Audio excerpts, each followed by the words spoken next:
right, good people. It is another great day here in the Brave Voices in Education atmosphere. So excited to absolutely be in community with you here on Brave Voices in Education, where we continue to do this incredible work to make sure that your boldness meets your brilliance, that your healing is met with hustle. I'm Craig Aaron's Martin, educator, advocate, and believer that our stories are sacred tools for change. Listen, today's episode is for anyone who's ever felt like they had to carry it all to be strong for everyone else, but inside they've been wondering, like, who's gonna take care of me? Who's gonna carry me? Who's gonna hold me down?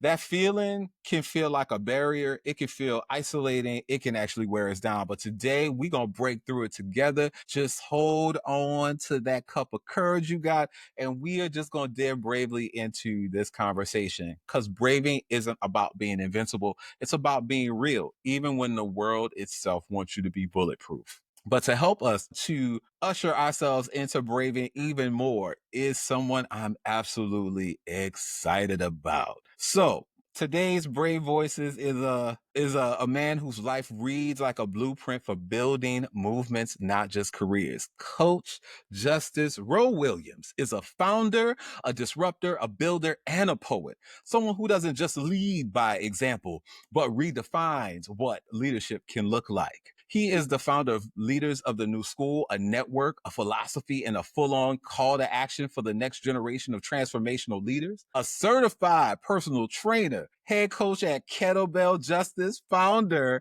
of the Queer Gym Pop-Up, and executive director of Fitness for All Bodies, a global movement rooted here in Boston. I did say that, in Boston. So if you in New York, Atlanta, you in Nebraska, you like, look, I want to be part of that movement. You're going to have to come on up here, I believe. But this movement reminds us that fitness and wellness must be for everybody. Catch that. Not just for a select few. Justice is a national, I think, global thought leader on equity, innovation, youth empowerment, and inclusive movement spaces. He's been featured in Men's Health, Refinery 29, NPR, Pink News, Good Housekeeping.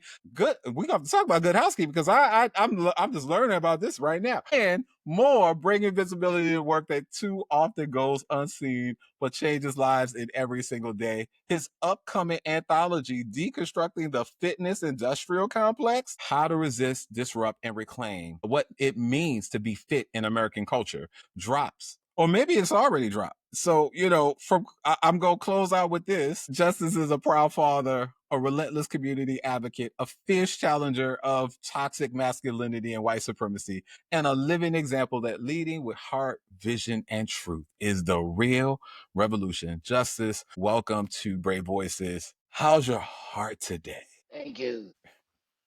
My heart feels strong. I'm grateful to have just been, connected to a woman that framed what love is for me so that my heart remains open. Mm. So I'm glad to be here with you.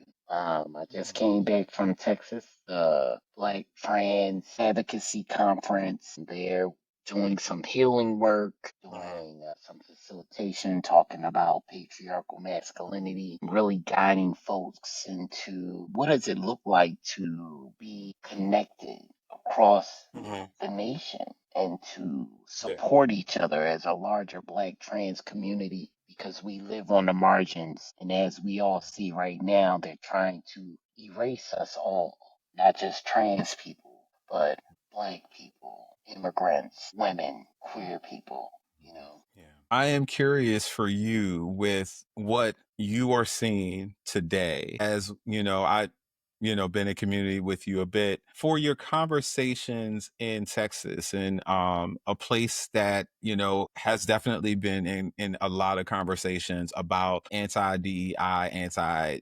LGBTQIA, to I think I'm doing that right. No, 2S plus. Even I had to remember our two spirited brothers and sisters as well. I'm curious for you and being in that environment. Can you help to put us in your experience and share with us a little bit more insight on what did you encounter? Who did you encounter? What might have been some of the experiences that may help people to have hope, because you were there. And so I'm curious for you, like, yeah, could you share a little bit more? Can you lean in and let us have a glimpse of what was your experiences there? So, BTEC is run yearly. And so the organization BTMI, Black Trans International, they developed relationships where they are strong, powerful relationships that in some ways serves a lot as a bubble of Mhm. protection. There was a lot of, people felt like a lot of folks didn't go this year because of what's going on in Texas, because of the current environment. I'm gonna admit myself, I connected with, those that are going there in Boston and did some, just some safety planning and strategizing because I feel like we should keep each other safe, Yeah. and try to figure out what that looks like. So when we got there, we were ensured that things would be okay. It felt like home. Even the folks that worked at the hotel knew this organization. They had, very formal relationships with them. Things weren't, what we would imagine from what we're hearing about Texas. And people were, we talked to folks about, leaving the site and what that looks like.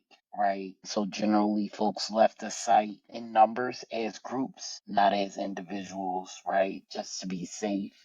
And of course, we experienced that outside ignorance.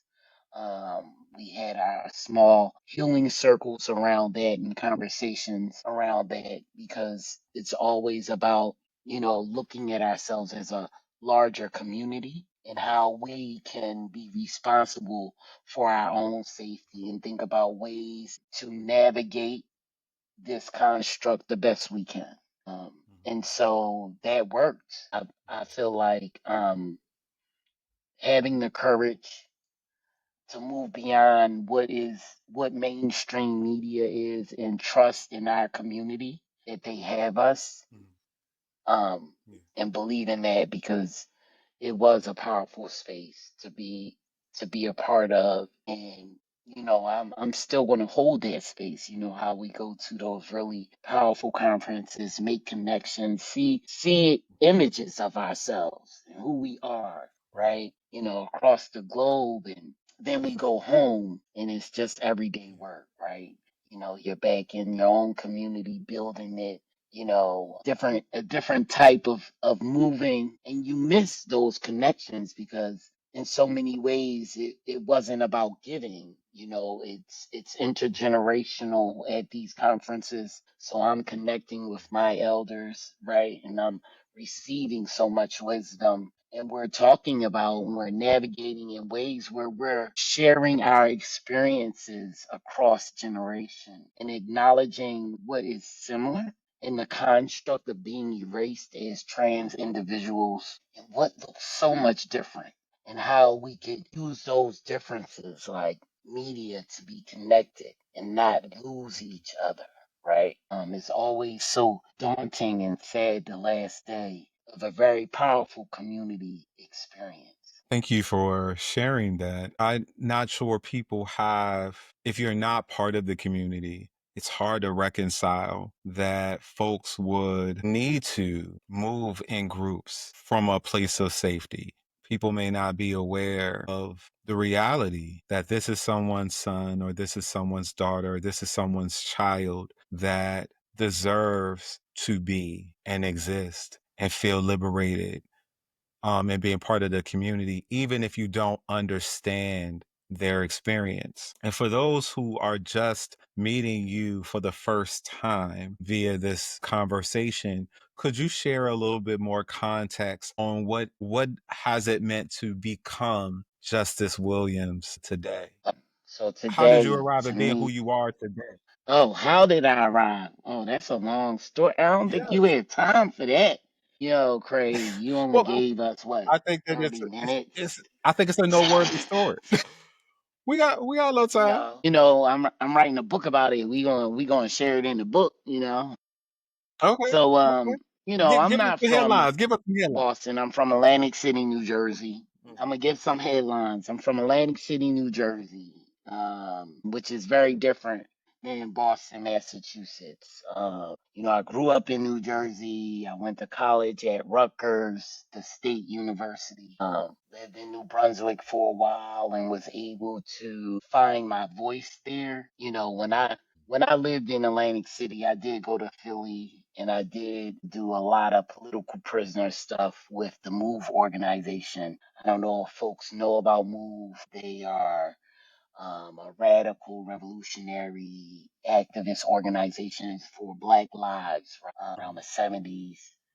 And Mayor Good, Black Mayor, bombed them, attacked them because they're so radical. And there's a story that leads up to that, but I feel like there was like a really violent way to, mute or silence us. So I did work to free some of the Africa family. I worked with Ramona Africa and Pam Africa. Then that extended to Mm-hmm. me working with like past Black Panthers, doing a lot of radical work, moving, finding myself in my blackness, cementing myself, honoring myself, acknowledging myself because I've always, as a child in some way, my mother's heart is still in me and she is a lover. And I am grateful to know her as an individual human being who teaches me and shows me what love is every day. But back to the point of growing up in this radical experience of finding my voice and using my art and being able to learn how to articulate to people who don't care about me, who I am. I'm a cool person to be connected to. And so, in my activism has grown in ways because I recognize that as an activist, how we move in our liberation mirrors our oppression. And so, what do I mean by that? When I was in political prisoner spaces doing this work, very active, I was really, really radical in my early ages, doing a lot of stuff, and I wasn't acknowledged in my queerness. There was a lot of misogyny there, so in my other body, I was treated a little bit not cool. You know what I mean? And these are old school activists, so we can only imagine the experience of what that collective looked like, the conversations that we still need to have about the wholeness of our community and the intersections within our community and the ways that we need to acknowledge, illuminate, and love that, all of us, Yeah. right? Not be restricted. But I refused one day to continue to dissect my own body and see myself in pieces. I refused one day to be forced to value one aspect of my identity over the other. Mm-hmm. I remember, and this is something that I share with everyone. It's something I've tattooed on my body. It's something I say to myself consistently. It's a James Baldwin quote. Love takes off masks that Oh we yeah. know we can't live within, but so many of us, right, fear because of institutions that we are a part of trying to get through and try to be seen in that we Mm-hmm. can't live without. And I say that to Mm-hmm. myself as I move. In what ways can we experience authentic love where we can see all of who we are authentically as creators, as critical thinkers, right? We don't need to be told or dictated or have a prescription for our bodies because without all of that misrepresentation and misexpectation, we're able to lighten the load, the burden of misinformation and find ourselves, our authentic selves, one day at a time, right? I think that's what everyone Yeah. wants in this world to be seen genuinely as who they are, minus the weight of this prescribed identity, this prescribed role play. Sometimes performance, you get tired and you just can't perform no more. Yeah. So I love myself by taking So off the it, mask. this what you share with me. Sorry, I didn't mean to interrupt. Could you repeat that last little No, I part? I missed that last No, I'm sentence. good. I think No, that I said went. I missed that I last think that sentence. was. No, I was okay. Which last Okay. sentence? I didn't hear the last sentence, but it's okay. It's all good. What you share with me makes me think about at the top of last year, I held a book club from Deshaun Harrison's Belly of the Beast, I think is a title. And I chose that book because being a queer black man in this America, 6'3", who grew up in the South, digesting oppression through fried foods. Ooh, it says no internet recording is So, being what recorded. you shared has me think about this book club that I did in January of last year, Belly of the Beast by Deshaun Harrison. And I chose that book specifically because in the queer community and being queer and 6'3" and black in this America and many other identities that come with it, I know that for me, I digested my oppression through the food I was eating, drinking heavily. I didn't get into like taking drugs because I was scared of like being not knowing what was going to happen. I'm a Capricorn, so I got control issues in some degrees. And so I'm just like, okay, I don't want to deal with being in a place where I can't control as many variables as I possibly could. But what Deshaun Harrison talks about in his book, and one of the quotes that kind of really sticks out to me is liberation is not about forcing our bodies to change. It's about building a world where all bodies are free to exist, That's free from right. violence, free from expectations of labor, productivity, or even thinness. And when I think about I mean, we could go so deep in talking about how our bodies are constantly oppressed. I think Van Kolk talks about Bessel Van Kolk, I think is Kolk, talks about the body keeps the score. And so I know that you were sharing, some context about you were at this interesting place where you made a decision or set of decisions about your body and how your body shows up in the world. And I'm curious for you, what was that defining moment? What could you help us to better understand? Like you had an epiphany that said, all right, I'm making a conscious choice that I want to feel more liberated in my body. I want to feel more free. I want to use this body to help other folks to their own healing. And I would love if you would help us to hone in on that moment for you. What defined that time that we have you now, but you might not have been that person back then? So, as we all understand, black people was dying. The Black Lives Movement was strong. It's like 98. Rita Hester just died. And I am counting the hate for me as a black individual, someone who is queer, and someone who is trans. Black trans women die. They have been the targets for the trans community and the liberators Yes. for not only the trans community, the queer community. Audre Lorde says our silence does not free us. So this meant that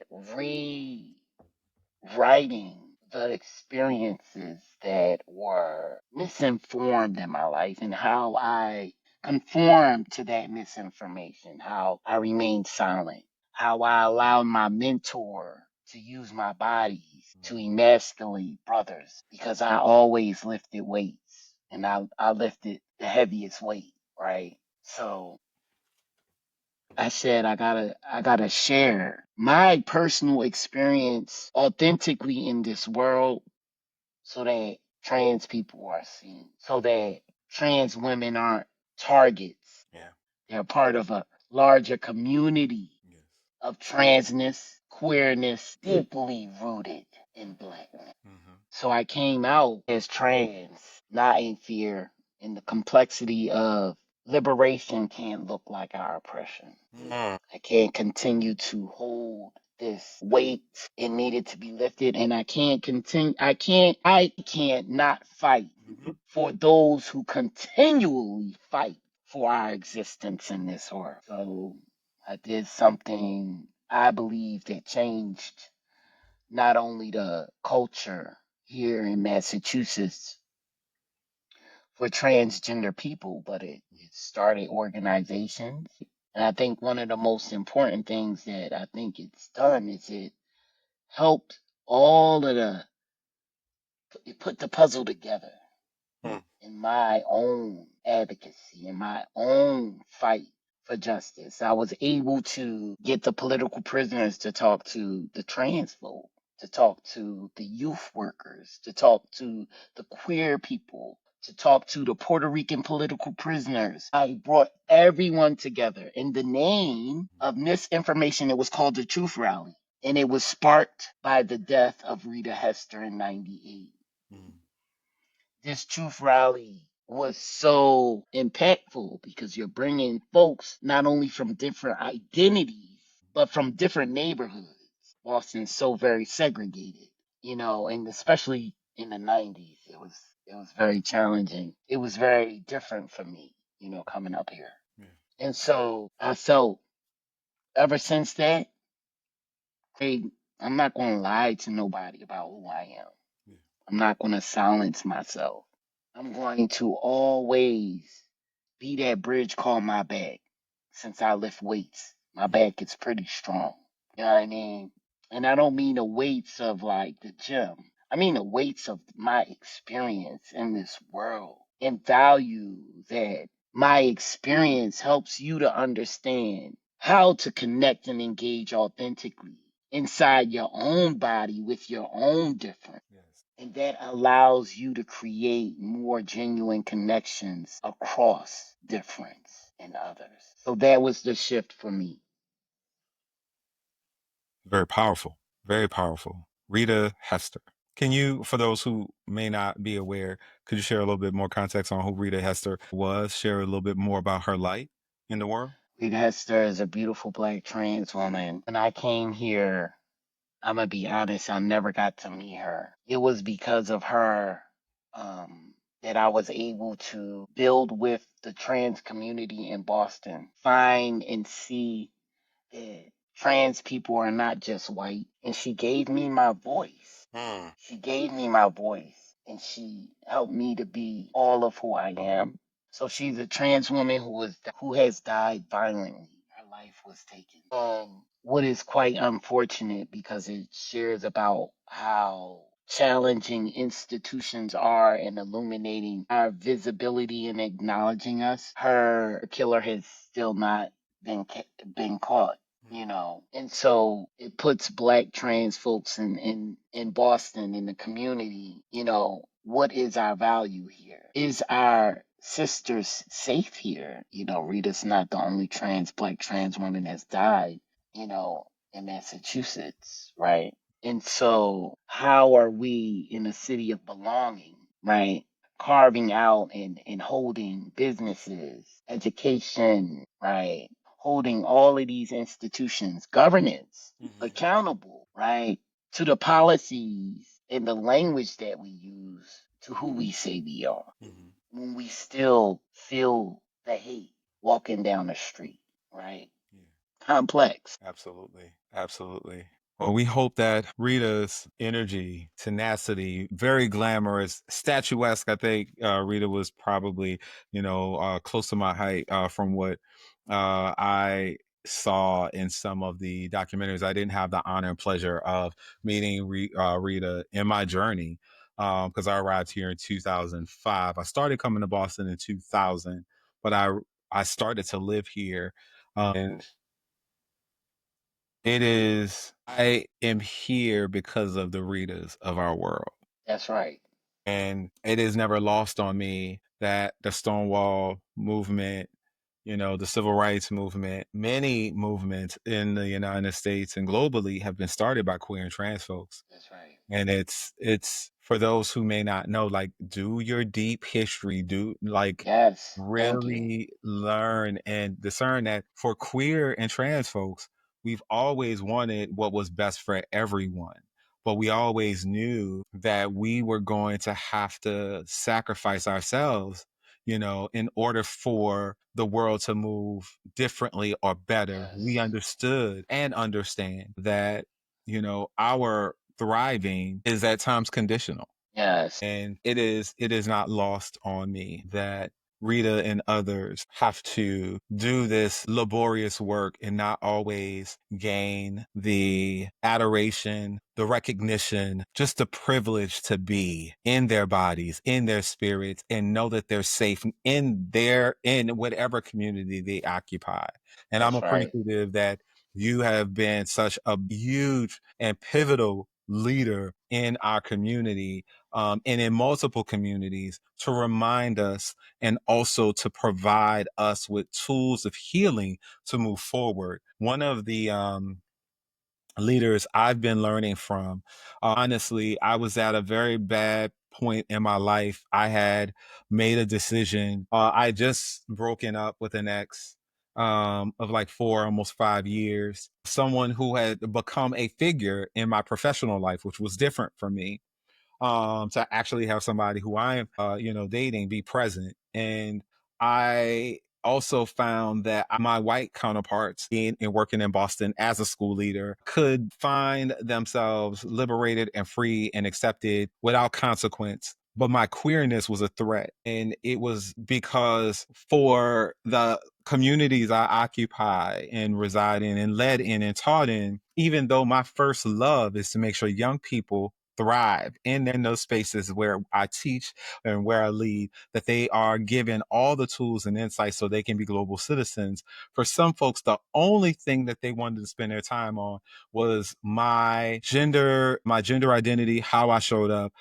gender orientation, or that I might actually be straight, because they wanted me, a successful Black man, 6'3", educated in all the things and bells and whistles, to be someone who could be a father and husband to a wife and kids and whatnot. And it was really hard to wear that as an expectation that made me feel stifled. And I had rage. And so I didn't know that I like rage had ensued because I'm leading and doing these things, but parts of me had to always be a little bit quieter because I understood that the consequences were so steep for me. And Mm, so it's interesting now as I think about some of Lamara is the person I'm talking about. The teacher who I'm referencing is Lamara Owens, who is he has this book called Love and Rage, and in it he says the revolution is in loving ourselves so fiercely that we stay committed to healing even when the world doesn't want us to. right. And I had to understand how to do that work in my body first. I needed to understand why eczema was showing up in my body. I needed to understand why I was having heart palpitations, and I had to be on several or offered several medications. I had to understand why it was that I could not lose weight, even though I was in the gym several times a week. And I didn't understand that my body was crying out, that it was like, we're all set on this oppressing of yourself. That's right. And so it took therapy, it took a lot of meditation, it took me being in the right places with the right teachers in order for me to figure out what to do to make sure I was well in my mind, body, and spirit. And I'm grateful that we have you, who is another person who leads the processes of healing, or at least gets people on Yes. the runway. I would love for you to share a little bit more about the healing work that you do and lead, because I know some folks are going to listen to this and they're going to get so many layers and so much to think about. But I also think that in the environment we're in, that healing work is critical. That shadow work, that light work that we have to do is absolutely integral. And I know you lead some of that really great work. So could you share a little bit more about what you do in regards to the healing work you lead, and how is that showing up for those who show up with you? I think what is really important is understanding that, and this is a hard thing to hear, that healing is not an individual or isolated thing. It happens in a collective, right?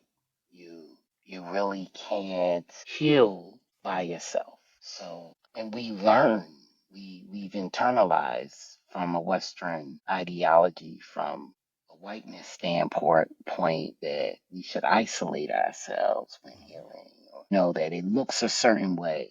And so, to me, healing is important because if we don't heal, we don't understand that the trauma that we hold is from the past, not from the present, right? And so being able to move through that trauma is working with those who may look like the person who caused that trauma, right? Once was doing this facilitation, right? And this is kind of where I had to think about all the things that is happening in a facilitating or teaching space. Because in order for me, and I'm only speaking for myself, Craig, I'm not speaking for anyone else, but in order for me to learn, I have to be vulnerable. I have to be able to understand and put myself in a space of I don't know this, and the unknowing is fearful, right? So I have to trust that this person is guiding me in a way that I with true intention to learn, to, Mhm. not to mold, right? Mhm. But to learn, to help me to hone in on the skills of thinking critically, not thinking like someone else, not Yes. always believing in the written text, but empowering myself to challenge the written text in order to hold that text accountable for Mhm. in between the lines what's missing, Mm. right? So healing to me is finding out what's in between the line, that empty space, right? And putting in that empty space the connection to our experience right now, what's happening right now, our experience then, and how we could use that experience to empower ourselves to change what is happening right now. So that to me is the work that I do in discussions with like those who experience masculinity in whatever way, right? Now, I want to say that because we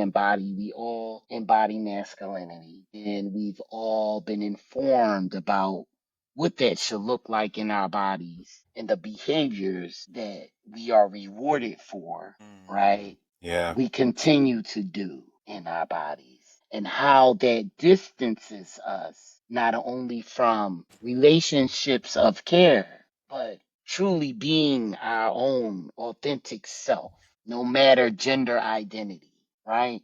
To explore and rewrite the narrative because it comes from the perspective of colonization.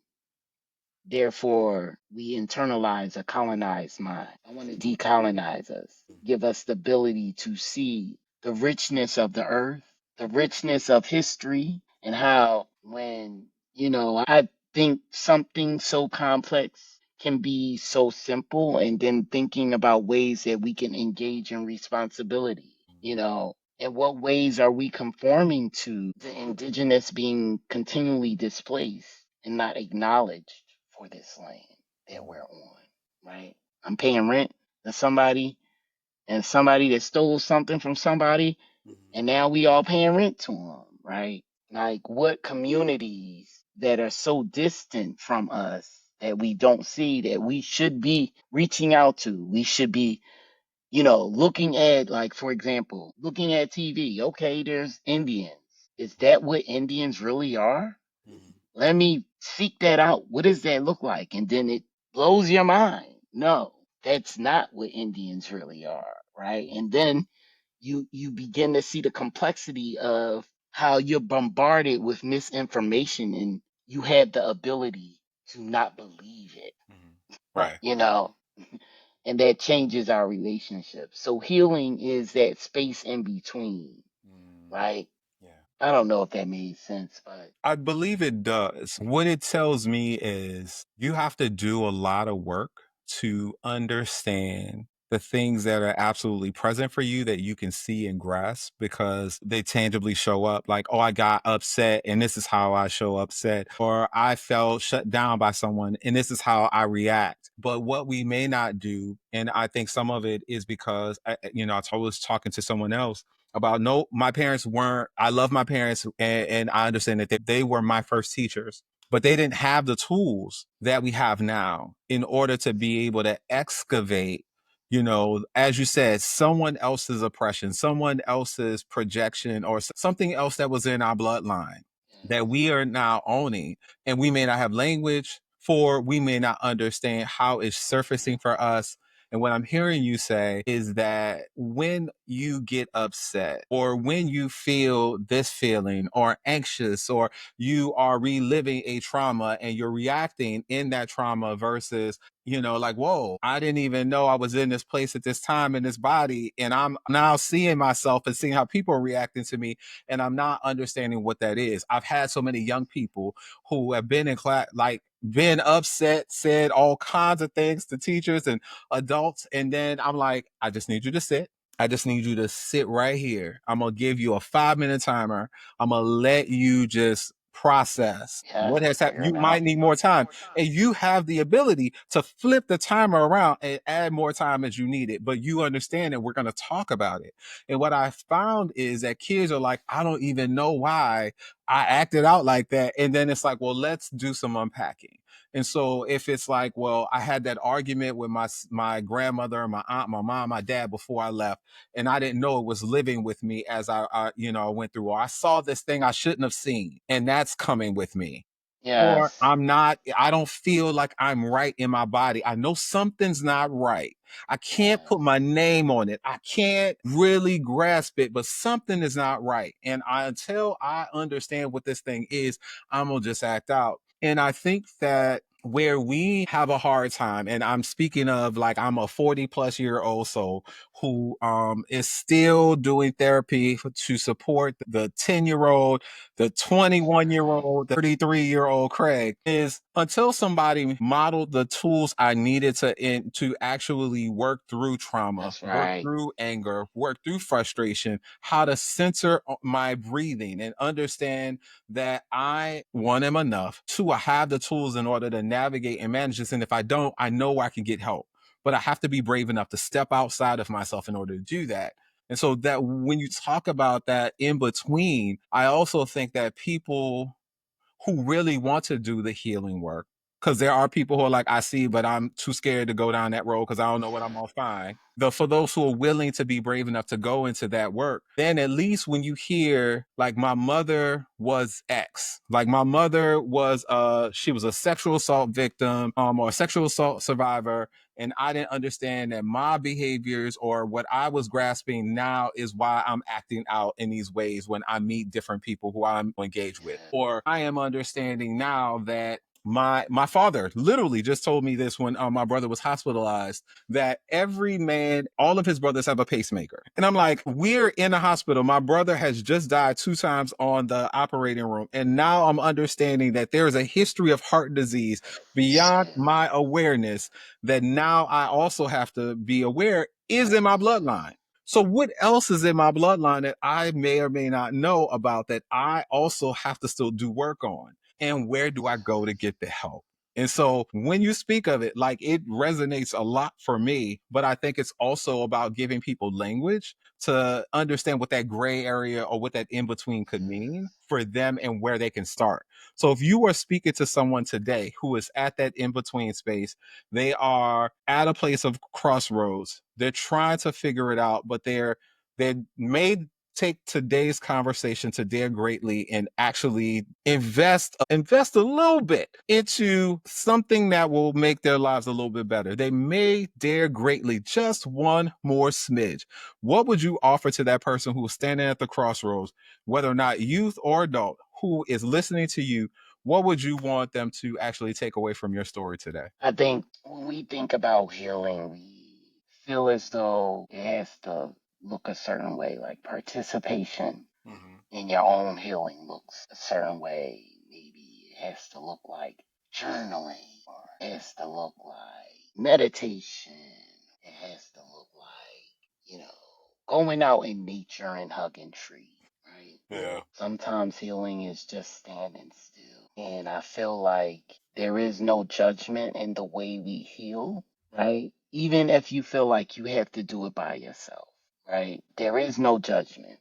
And I share that because, we're not really doing it by ourselves. We always bump into folks, and we may not share, but that energy is there. It recharges you to go back in the room and process some more, right? Yes. So we're not healing alone, right? I want folks to feel that healing is like creates the armor Hmm. for us to get through the things that we thought was like yesterday, Yes. but we are stronger than yesterday, so we could do it differently Mhm. today, Yeah. right? So I hope from my experience and my story of being lied to, being told that I won't be who I am today, that I will be erased, and I'm still being told that I should be erased. Mm. But I'm going to tell you each day that you know me.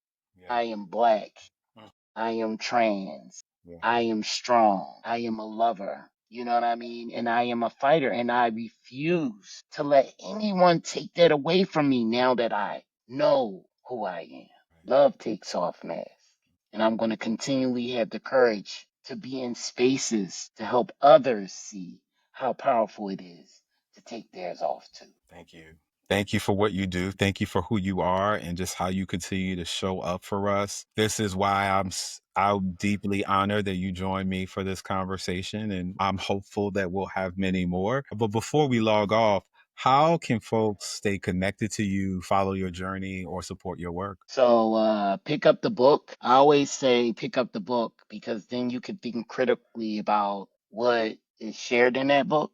Yes. And then, maybe it can empower you or inspire you to see exactly who you are and how powerful you are in this existence, in this world. You could invest deconstructing the fitness industrial complex. You'll find me on the socials. I'm on Instagram.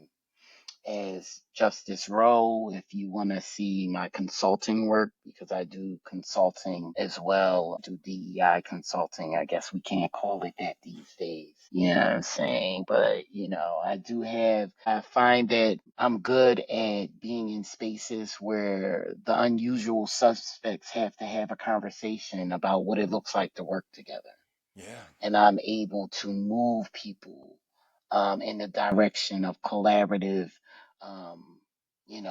work. I'm really good at that because I'm a lover, not a fighter. So you could check me out on Coach Justice Instagram, Fitness for All Bodies on Instagram. The book also has an Instagram, Deconstructing the Fitness Industrial Complex. I am also on Facebook, Fitness for All Bodies, and I'm on LinkedIn.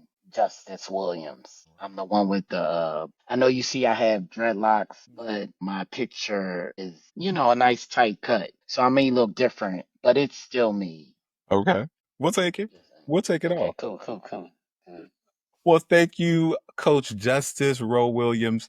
I appreciate you being a guest on Brave Voices in Education. For folks, that's a wrap on this episode of Brave Voices in Education. If it spoke to you, Right. please share this cup of courage with your people, your staff, your village. And if you're ready to go deeper into this work of leading with courage and care, DM us. We are going to share all of Coach Justice's resources in our show notes and in some of the media we're going to be sending out. And if you are interested, we also have some additional gifts that we would love to give you. Again, just DM Brave Voices at the CCM family. Until next time, we want you to love your boldness, love being whole, love your brave, love being you. Have And I'll catch y'all on the next one. Y'all take care. peace.